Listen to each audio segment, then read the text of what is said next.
சசிகாந்த தாஸுக்கு பசுமை இந்தியா விருது வழங்கப்பட்டது.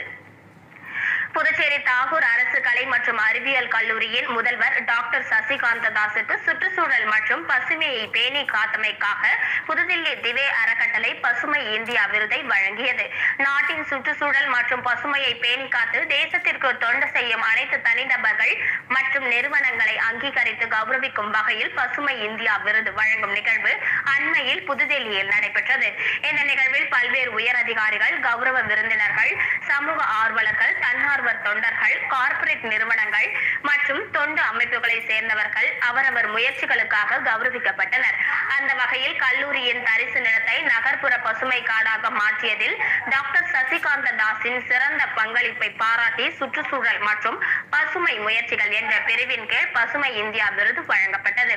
இந்த விருதானது கல்வி நிறுவனங்களில் பசுமை முயற்சியை மேற்கொண்டதற்காக வழங்கப்பட்ட விருது இதுவாகும். கல்லூரியின் நகர்ப்புற பசுமை காடுகளில் புதர் தோட்டம், கொரோனா நினைவு பூங்கா, சங்கம் நீர் சேமிப்பு குளம், சோழர் மற்றும் வீரபாண்டிய கட்டபொம்மன் மற்றும் வேணு நாச்சியார் பெயரிடப்பட்ட பல்வேறு தோட்டங்கள், அமைதி வனம், NSS கார்டன், பாண்டிச்சேரி பாரம்பரியத்தை விவரிக்கும் கிராஃபிட்டி, இயற்கை சூழலுடன் உள்ள திறந்தவெளி வகுப்பறை, பழத்தோட்டம் மற்றும் மாணவர்களின் சுவரோவியங்கள் உள்ளன.